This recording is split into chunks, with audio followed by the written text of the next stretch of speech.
Baik, Assalamualaikum warahmatullahi wabarakatuh. Perkenalkan, nama saya Muhammad Arya Hartanto dengan NIM 18720500012. Saya dari FIP Ekonomi Kelas A, mata kuliah Teori Ekonomi Mikro dengan dosen pengampu Ibu Cynthia Anissa. Jadi dibuatnya video ini untuk memenuhi proyek UAS dari mata kuliah Teori Ekonomi Mikro. Baik, kita langsung mulai saja. Saya memilih topik pasar dan pasar persaingan sempurna. Jadi ada beberapa topik yang akan saya bahas dalam video kali ini, yaitu yang pertama definisinya. Definisi pasar itu sendiri adalah tempat para produsen bersaing untuk merebut konsumen dalam rangka mencapai tujuan usahanya. Di samping itu, pasar mempunyai berbagai bentuk struktur yang mempunyai hukumnya sendiri-sendiri sehingga berpengaruh dan menentukan tinggi rendahnya harga yang akan terjadi. Itu definisi dari pasar itu sendiri. Kalau pasar persaingan sempurna, definisinya adalah jenis pasar di mana tidak ada pelaku ekonomi yang mempunyai kekuasaan pasar terhadap harga suatu produk yang homogen. Pembeli atau orang yang melakukan permintaan maupun penjual, orang yang melakukan penawaran maksud saya, tidak mempunyai kekuatan untuk mempengaruhi harga pasar. Mereka itu hanya bertindak sebagai pengambil harga. Jadi mereka bertindak sebagai price taker dan bukan sebagai pembuat harga atau price maker. Nah, yang kedua ada karakteristik. Nah, di sini ada beberapa karakteristik agar sebuah pasar dapat dikatakan sebagai pasar persaingan sempurna. Yang pertama itu semua perusahaan memproduksi barang yang homogensi atau bahasa lainnya hanya memproduksi barang yang sama, yang sejenis. Yang kedua, produsen dan konsumen memiliki pengetahuan atau informasi yang sempurna. Nah, yang ketiga, output sebuah perusahaan relatif kecil jika dibandingkan dengan output pasar itu sendiri. Nah, yang keempat, karakteristiknya adalah perusahaan menerima harga yang ditentukan pasar.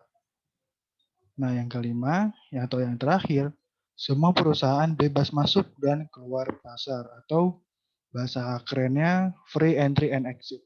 Seperti itu. Yang topik yang ketiga yaitu ciri-ciri pasar persaingan sempurna.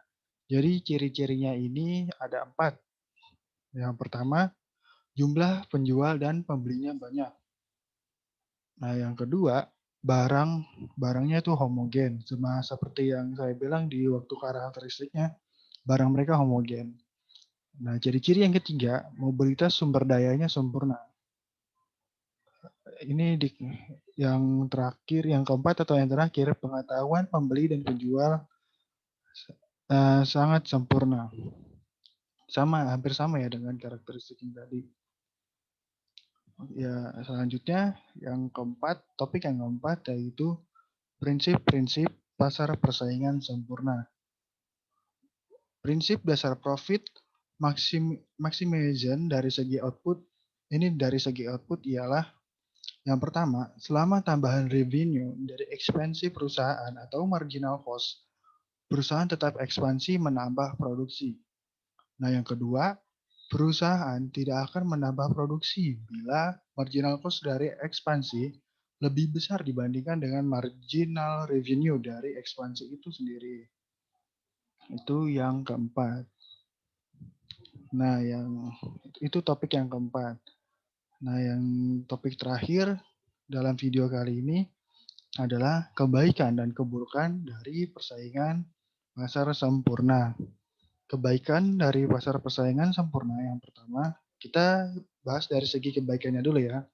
Yang pertama, dari segi kebaikan, yang pertama persaingan sempurna memaksimumkan efisiensi. Jadi mereka ini sebenarnya efisien. Nah, yang kedua, kebebasan bertindak dan memilih. Itu dari segi kebaikannya.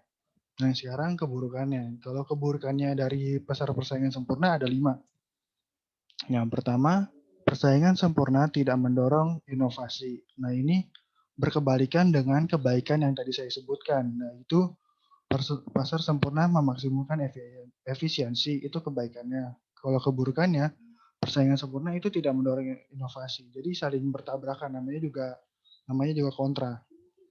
Yang kedua, persaingan sempurna ada kalanya menimbulkan biaya sosial.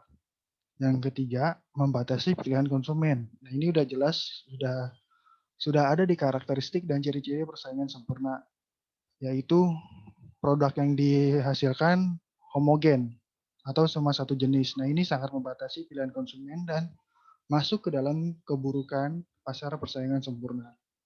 Nah, yang keempat, biaya dalam pasar persaingan sempurna mungkin lebih tinggi, mungkin.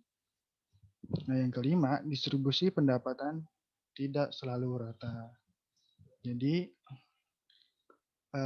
itu saja yang bisa saya sampaikan dalam materi kita kali ini, yaitu pasar dan pasar persaingan sempurna. Kurang lebihnya mohon maaf. Terima kasih. Wassalamualaikum warahmatullahi wabarakatuh.